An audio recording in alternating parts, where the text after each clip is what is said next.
Hello, everyone. We welcome you to our Sunday morning roundtable discussion once again. So glad you could join us. Our subject today is Mortals and Immortals, and we are recording from the Plainfield Christian Science Church, Plainfield, New Jersey, in the United States of America. And we welcome you all. We'll start with our morning prayer. I'm reading from page 82 of Collectania. God bless you.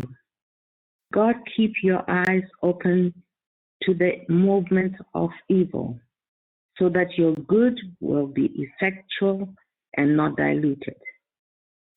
Every truth you promulgate,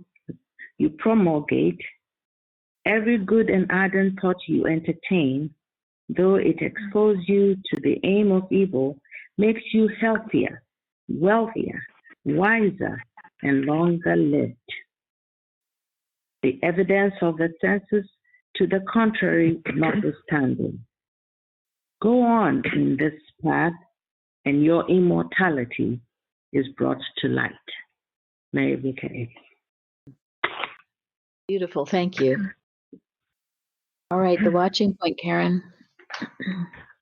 Watch number 396. Watch that you realize each day that mortal man can never be depended upon. Could you depend on a puppet or marionette, every movement of which is controlled by the whim of the operator? Mortal man is a puppet with a mind that is human in belief and that is controlled by the consolidation of universal thought. His consciousness is subject at all times to being invaded, changed, and influenced mesmerically without his knowledge or consent. His desires may be inflamed or quenched, his impulses altered or reversed, his conclusions shaped unconsciously, and prejudices, envy, and hatred may be induced in him. All the while, he nurtures such suggestions as his own. His whole effort is to sell himself, not God, and yet his most intimate thoughts and desires cannot be depended on until he has learned through Christian Science how to protect his thinking and to relinquish the human mind for the divine. Through its very weakness, the individual human mind must yield to the will of the majority, all the while under the delusion that it is deciding weighty matters according to its own intelligence and judgment. A mortal's mind is like a lot where the public has been permitted to cross without restriction so long that by law it has become public property. Thus the owner loses all power to prevent anyone who will from tramping about on it and using it. In a pamphlet called Christian Science History, Mrs. Eddy once wrote as follows, indicating that mortal mind and its erroneous suggestions are totally unreliable. Quote, without a question, the student of Christian Science is not qualified to teach, preach, or practice divine metaphysics, who knows not thoroughly how wisely and successfully to handle this heinous sin, mental malpractice.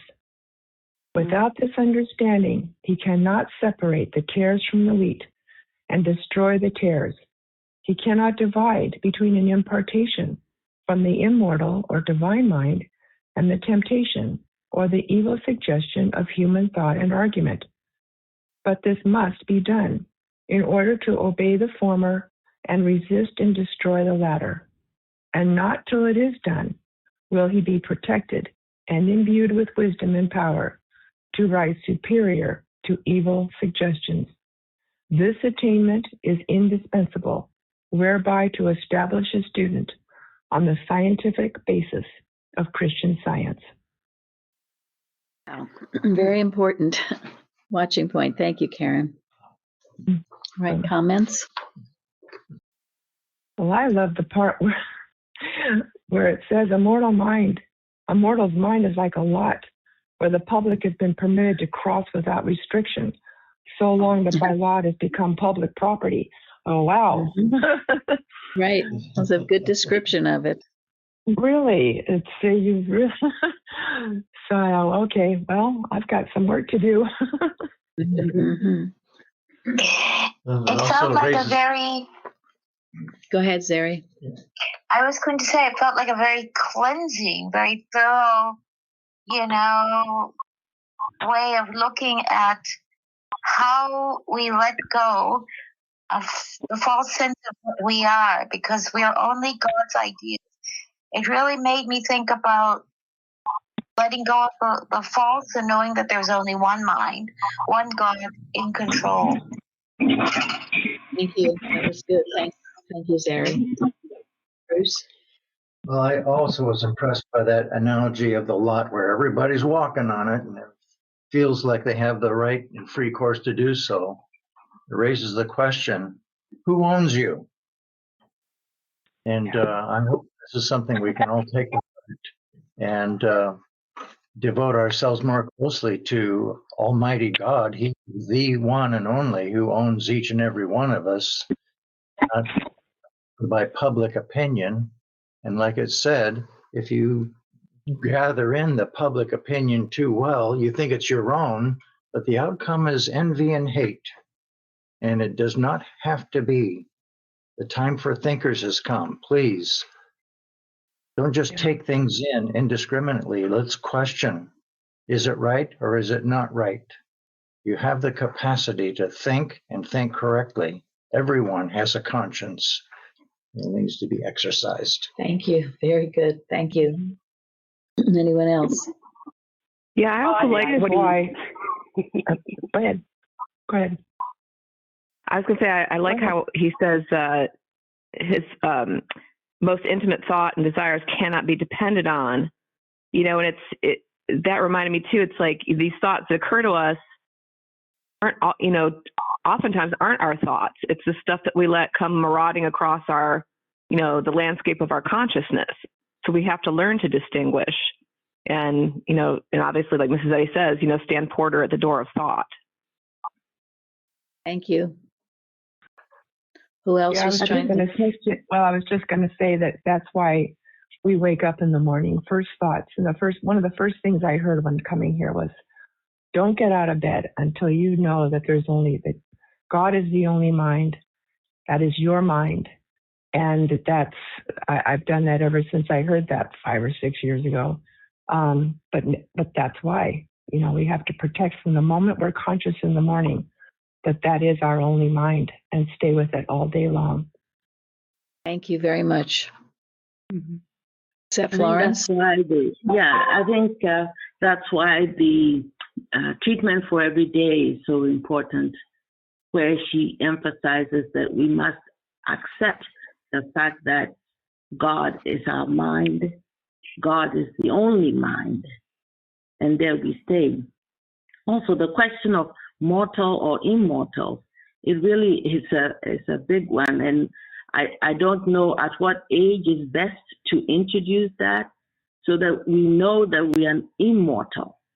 Because unless we accept that we are immortal, here we are, we have a spirit father, infinite, and yet we are saying we are mortal up until when we learn. I just learned it not too long ago, as I really got into studying Christian Science, to know that you are immortal and therefore incapable. When she talks about incapability of sickness, sin, and disease, she's talking about the immortal man. But up until we know it, we are, celebrate birthdays, I'm this age, I'm that age, and so on for so long, until, we finally have to see what we really are, because we are the children of God. We are the reflection of His infinite mind, infinite spirit. Mm-hmm. Thank you. Thank you. Yes. Also on page 242 in miscellany, that paragraph where Mrs. Eddy's reply to that person who wrote in, and she says that unless Christian Science is absolute, it is neither behind the point of perfection nor advancing towards it. It is at this point and must be practiced therefrom. unless you fully perceive that you are the child of God, hence perfect, she says immortal, you have no principle to demonstrate and no rule for its demonstration. I've pretty much memorized that whole paragraph.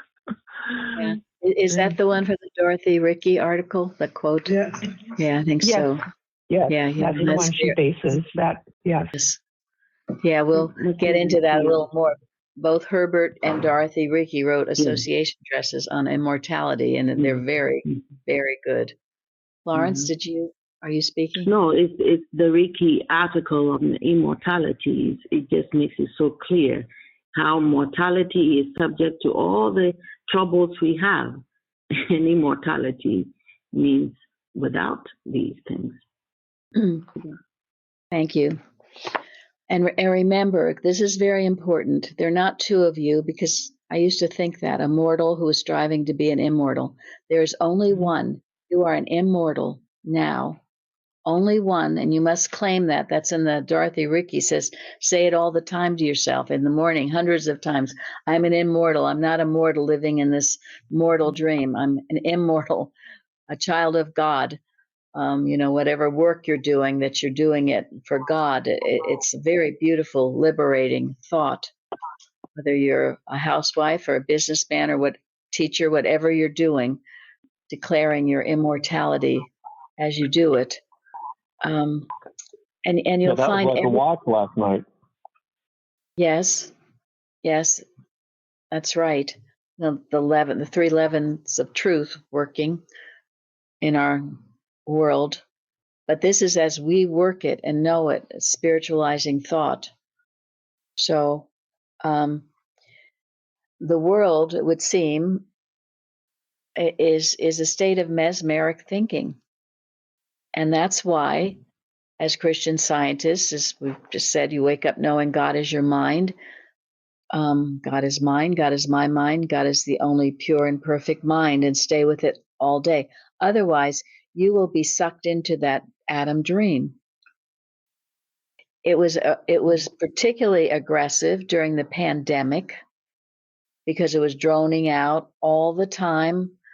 How sick everyone is, how sick you're going to be, you're going to die, all of this stuff going on.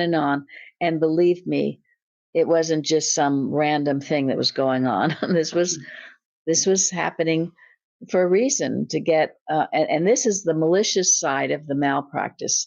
Those who want power, those who want control, whoever they are, and it's always animal magnetism. It's never person, place, or thing. And it only rises up when we are not doing our work the way we should. Otherwise, it can't, because truly it is nothing. But if we're asleep, then we seem to be drawn into it.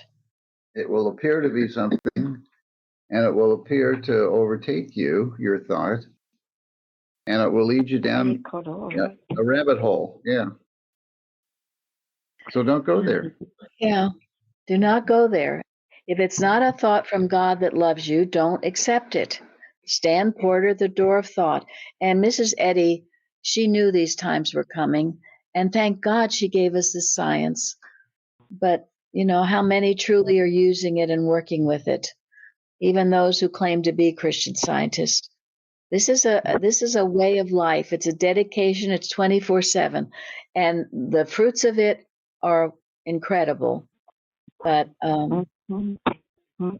so, and it's interesting, the end of that, where she says about that no one is qualified to teach, preach, or practice divine metaphysics who knows not thoroughly how wisely and successfully to handle this heinous sin, mental malpractice. That's a big deal. Yeah. That's why, in many ways, I was grateful for the law case and all that what it put us under the gun like that, because we had to learn this. Either, save, Lord, or I perish. And that is how we learned. Thank God for Reg Carey, who showed up frequently because he knew what was going on in Boston. He was the head of security up there, and he knew everyone very, very well. And he was so encouraging at times when we needed encouragement. And that was when we learned that the board of directors did not know how to practice Christian Science. They just did not know how. And that was a revelation to us. And once that sunk in, then we knew what we were in for. And we were able to do what we needed to do to be free from that mesmerism. And that is the only reason why we were able to survive and thrive. That was 10 years, correct? Am I correct about that? What? The law case? It extended for about 10 years. Okay. It finally came to a conclusion in 1987. Okay. The final conclusion. Right, because it had to go through 3 courts.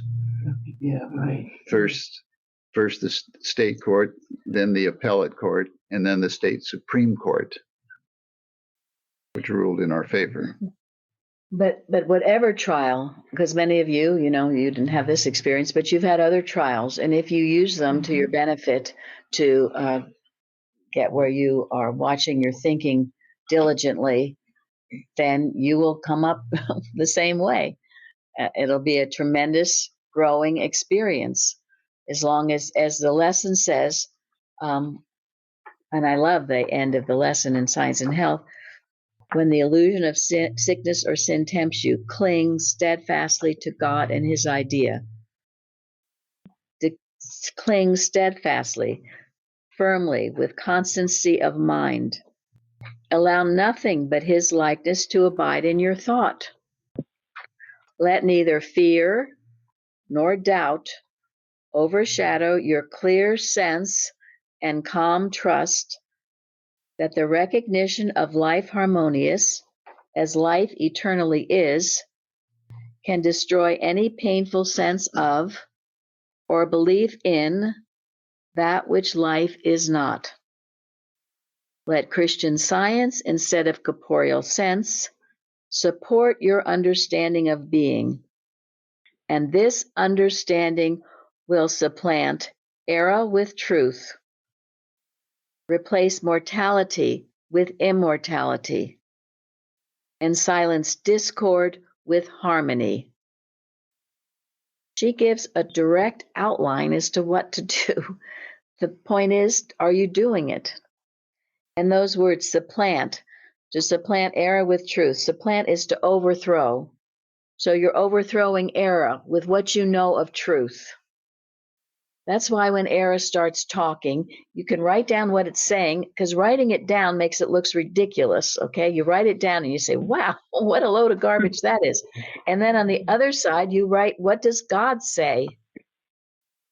And then to replace mortality with immortality, replace, to put again in its former place.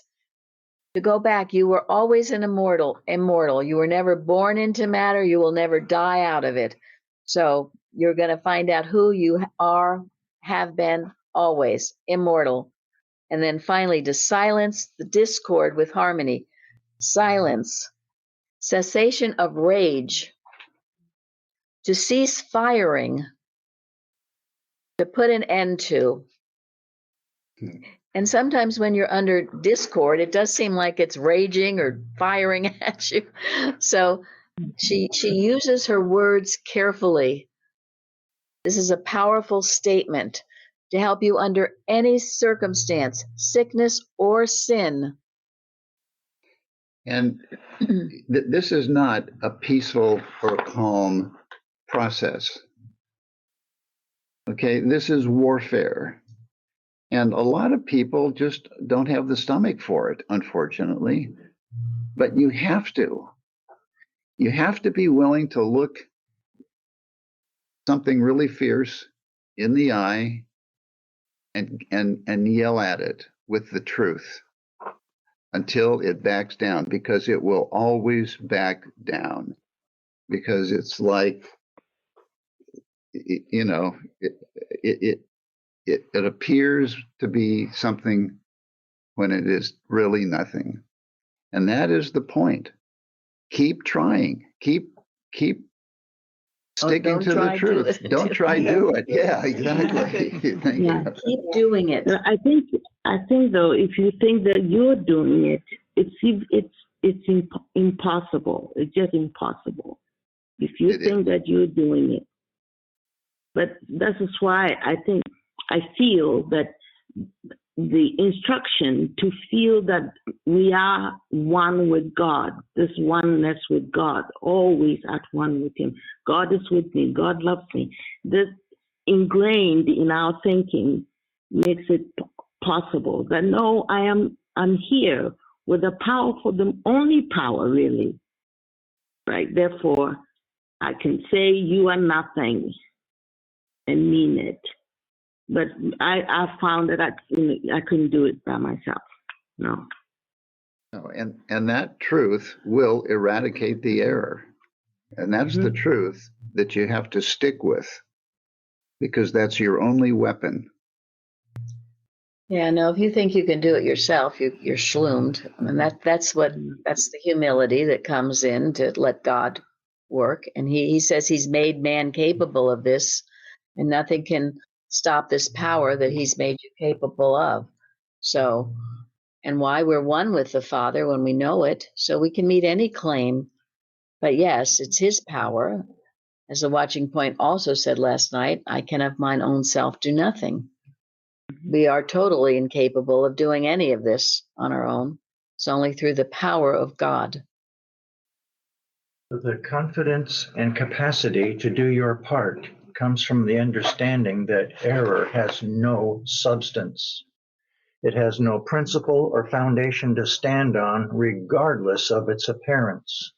If it's wrong and will fall by its own weight. Yes. And that's why, too, make sure if the watching of TV or any of those things, that's often just mesmerism.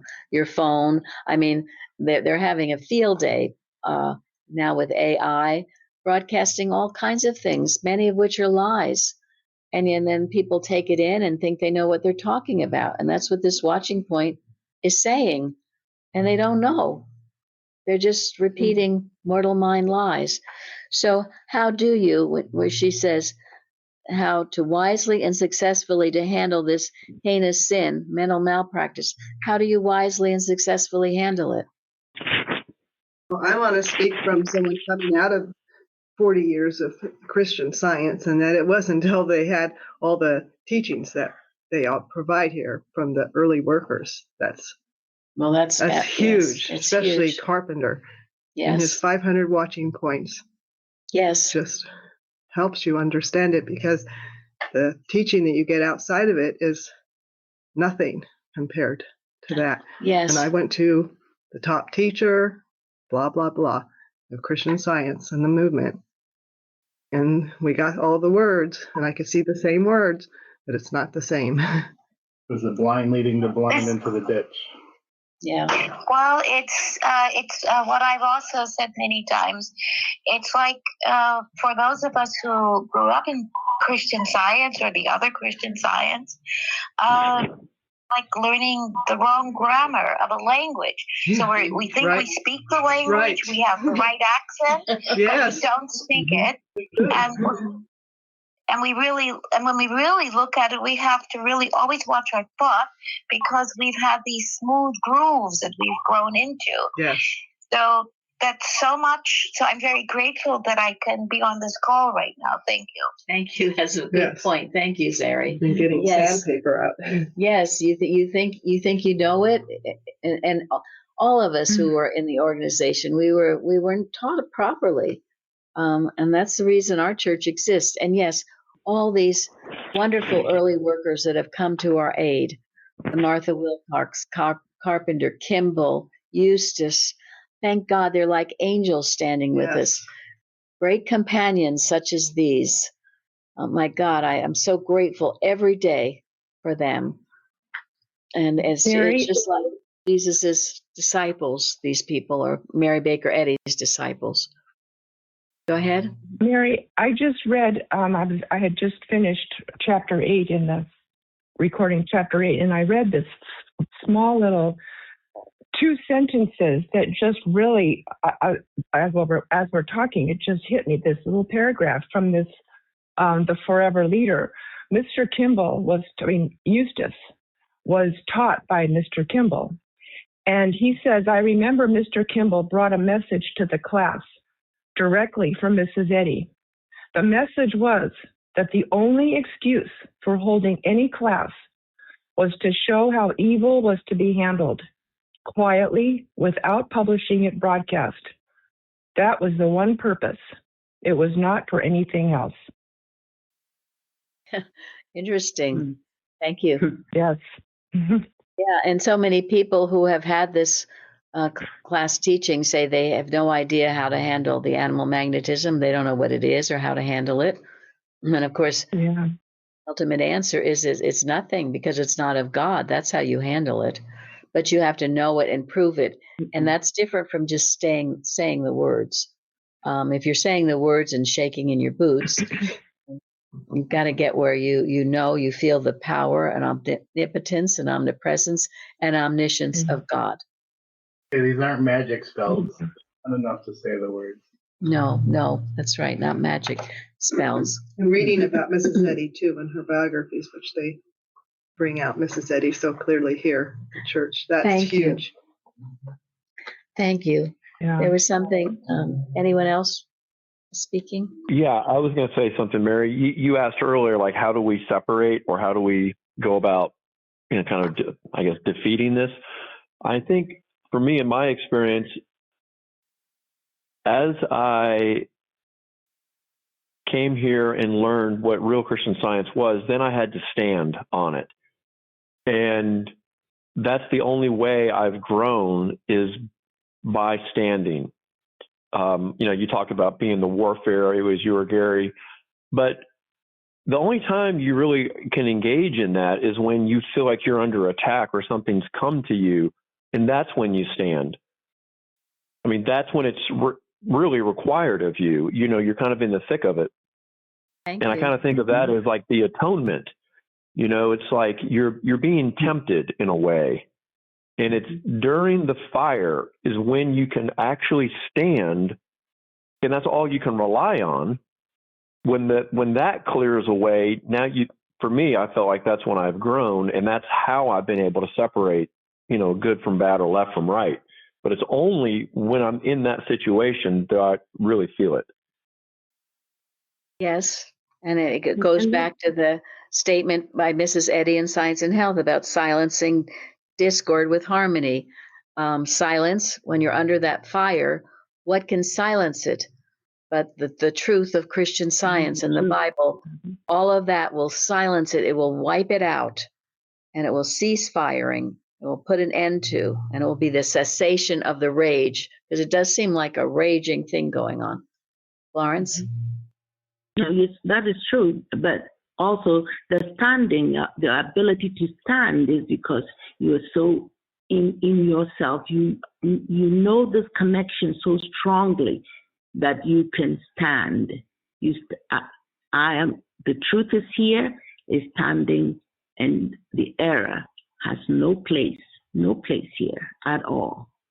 Thank you. Yes, this place has changed hands. No way to get to you anymore. The kingdom of heaven is within you, and it can't talk to you anymore. It's over. It's done. The bullets have ceased. So, and in doing that, you maintain your immortality. Now, Linda was talking about reading Mrs. Eddy's biographies, how important that is. And yes, it was Carrie that sent me this Herbert Reiki association addresses, but he speaks to this, and I think very beautifully. And he's the one, he says, we ought to read one biography of Mrs. Eddy each year. There are 6 authorized volumes: Sybil Wilbur's, Powell's, Ramsey's, Julia Johnston's, Tomlinson's, and Mrs. Eddy's own autobiography in retrospection and introspection. And of course, we add to that Carpenter's. There's others that we've added to that, but certainly Carpenter. So he says, the next time you read one of these biographies, be right there throughout the story. It will then mean much more to you.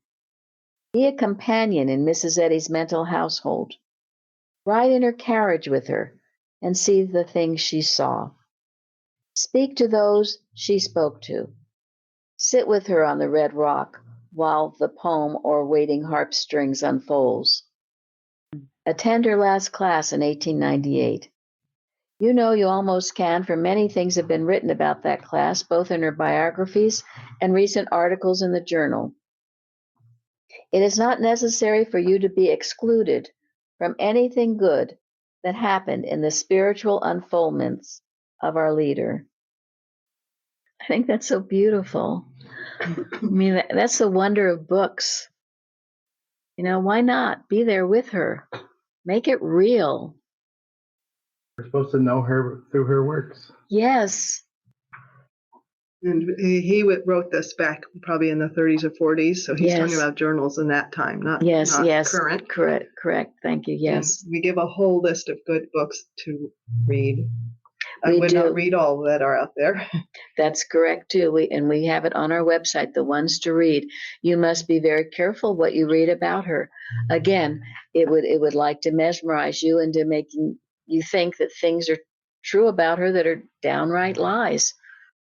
And of always and utmost importance, we see her as the woman in the apocalypse. And any biography that doesn't, don't read it. That's also true of I realized when I read Gillian Jill that it did not give me the feeling of let's say, the music of Mary Baker Eddy. Thank you. Yes. Brilliant. Yeah, there are those, they humanize her, I say. And the Robert Peel's books humanized her.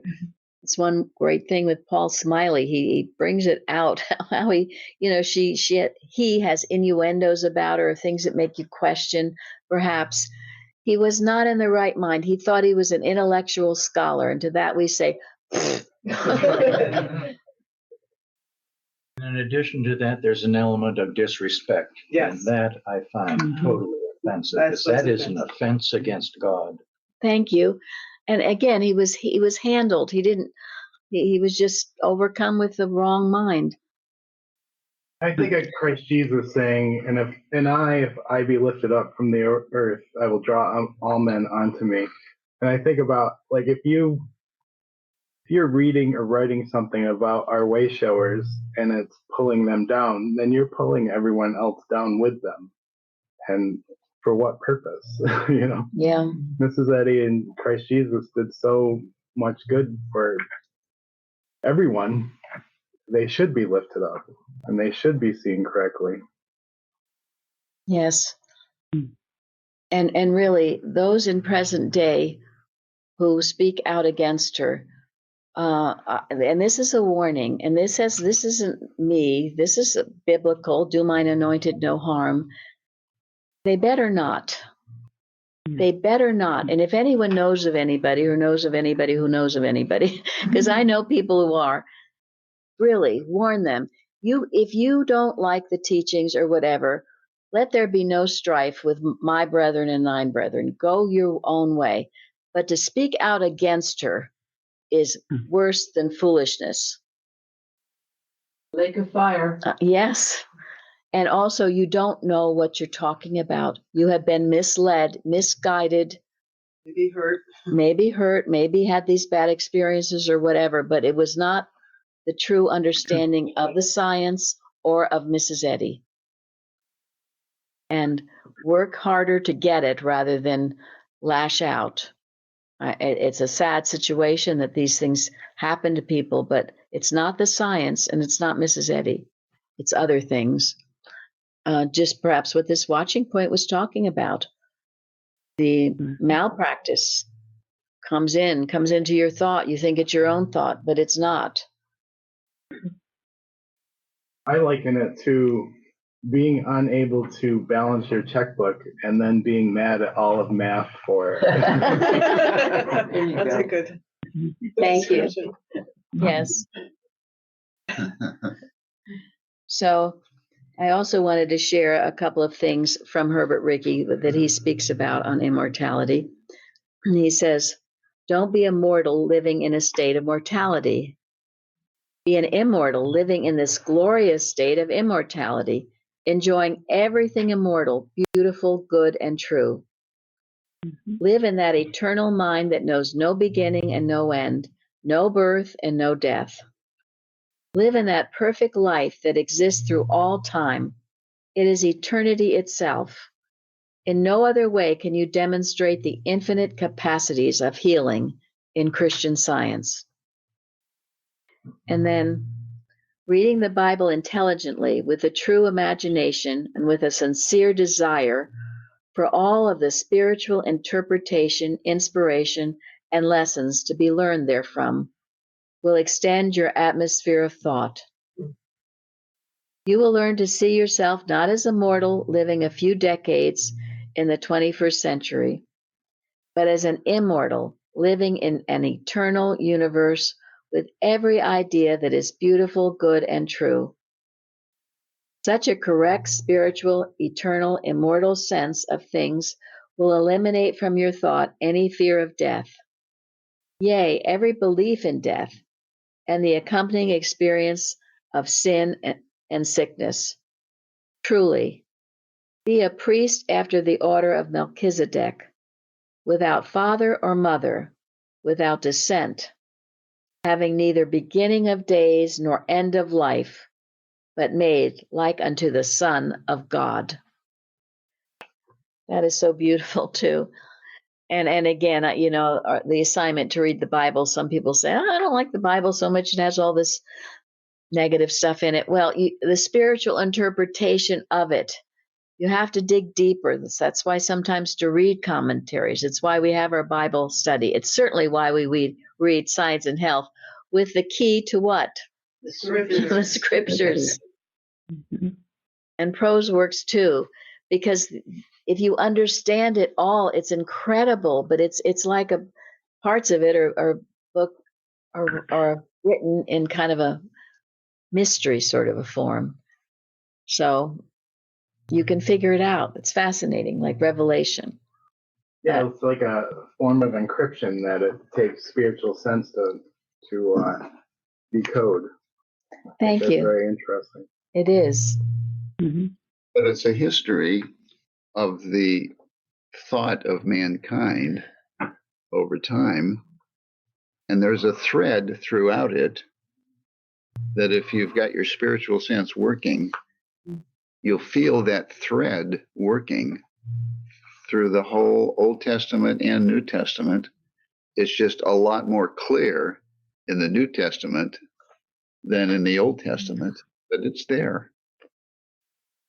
And this is also why there are so many editions of the Science and Health, because the first 1875 edition, she just put it all out there, but she also realized that people were not ready to understand that, which is that thread that you're discussing.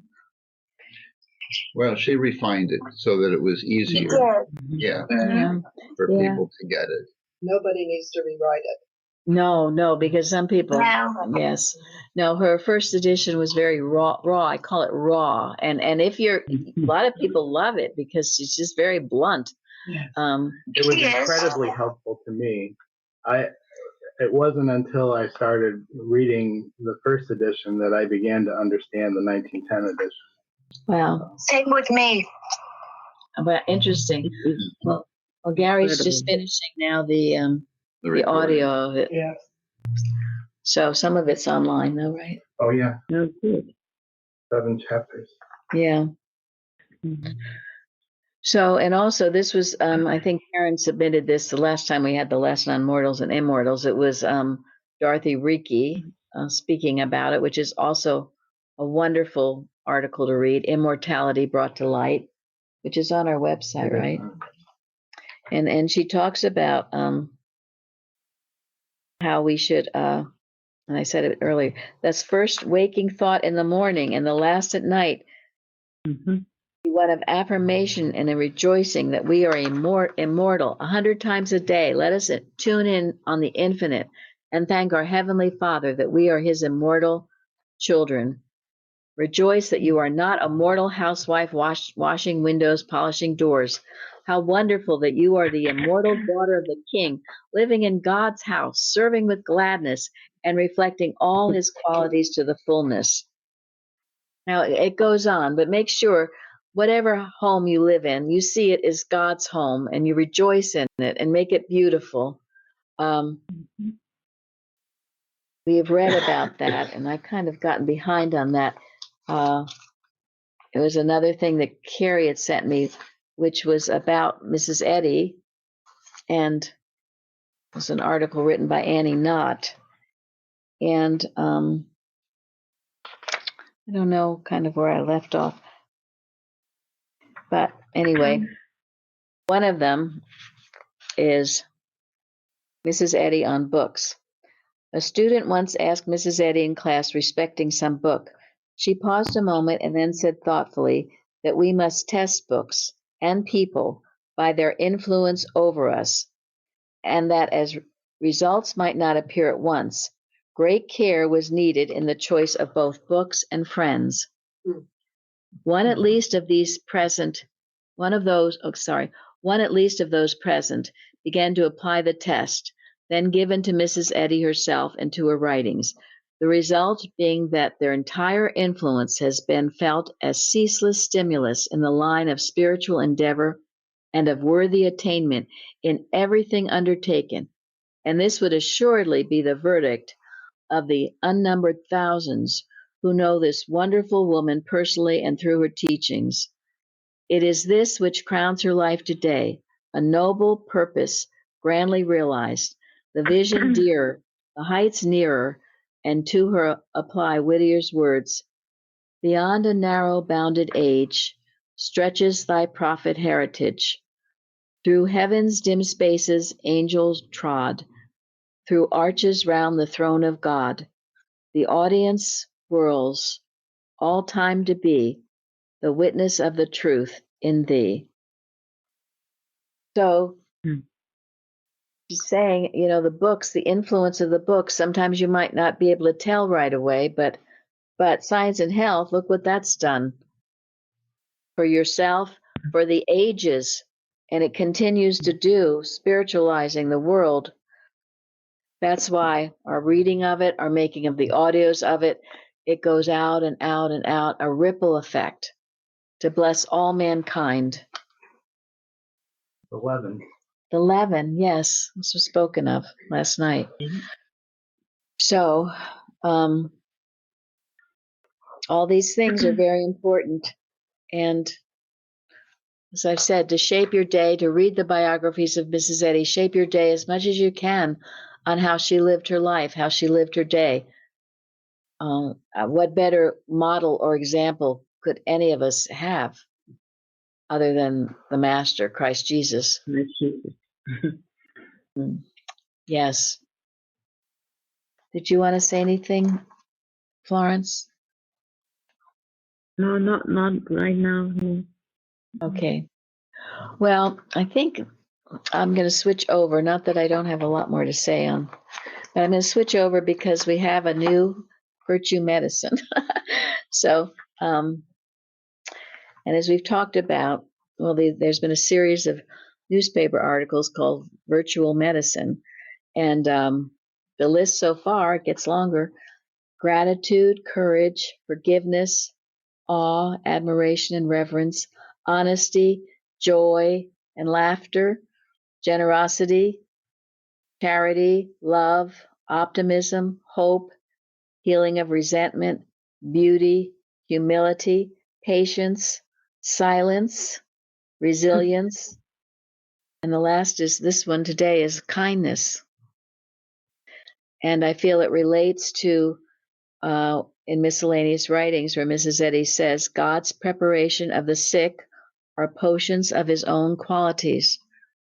That whole list of things I just said were God's qualities. As we live these qualities, they have healing benefits on your body.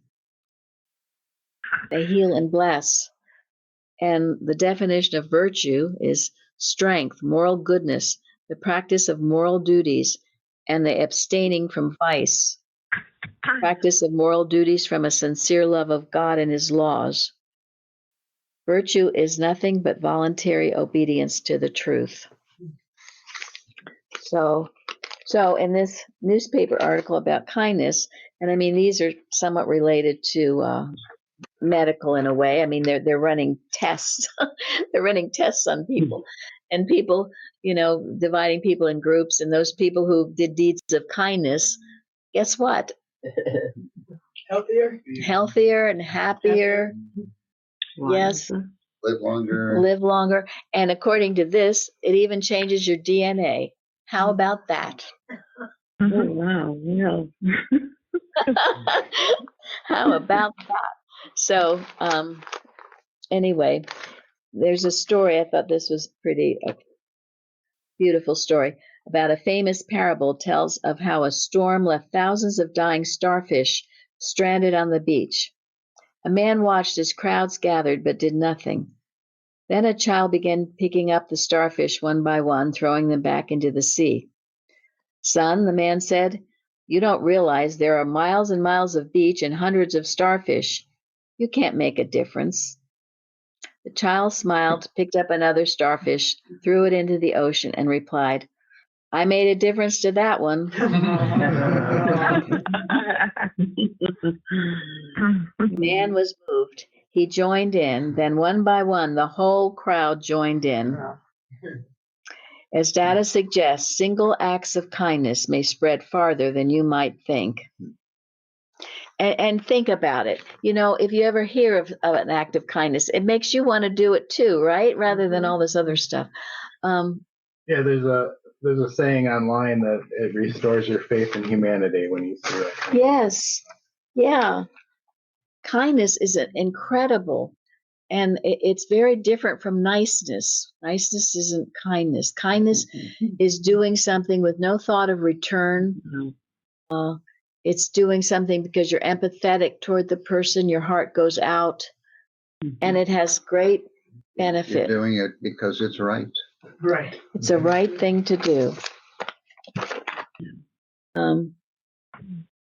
It says, naturally, kindness cultivates happiness.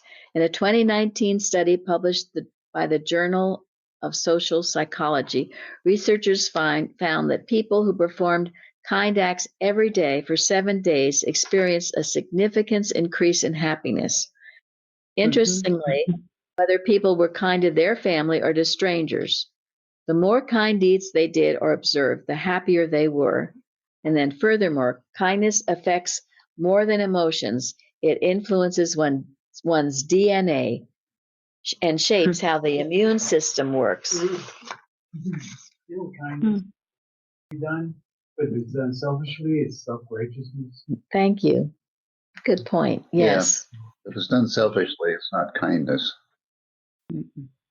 No. Since I've moved to Sun City, which is a retirement community, there's several people on my street that are widows, and I've found myself helping each of them in different ways, and they've been so grateful. And I was talking to my friend yesterday and telling her that this is the happiest I've ever been. And when I sat and thought about my happiness and what it was coming from was just helping all these people and how happy it makes them, it makes me happy. Isn't that wonderful? Would be a good testimony. Yeah, that would be a good testimony. Yes. Yeah, and it's interesting because no matter where you are or what you do, there are always opportunities to be kind. I mean, none of us. Love is reflected in love.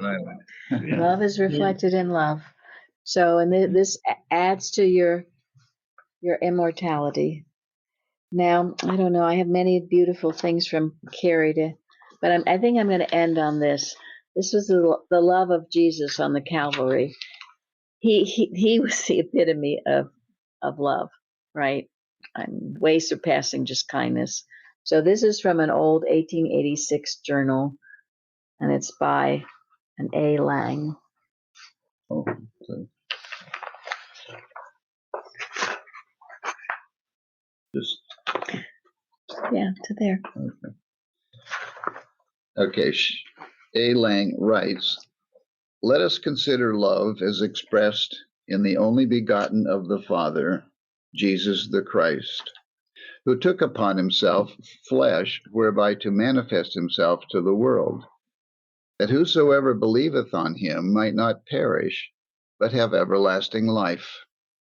God so loved the world that he gave to us Jesus, who toiled among men, was despised and rejected, became poor, that we might be made rich in life, love, and truth, was reviled, but reviled not again, suffered himself to be betrayed into the hands of his enemies, was brought before Pontius Pilate as a lamb dumb before his shearers, yet opened he not his mouth, was crucified between two thieves, all in obedience to that mighty law of love. Had love been other than divine, no such history could ever have been written. There never was, nor ever will be on earth, such a demonstration of it as was that of Jesus on Calvary.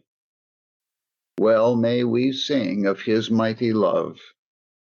If we are enraptured by the little foretaste of love which we are privileged to enjoy here in our finite state, what will it be when we shall come to enjoy its full fruition in heaven, when mortality shall be overcome of life, and we shall know as we are known?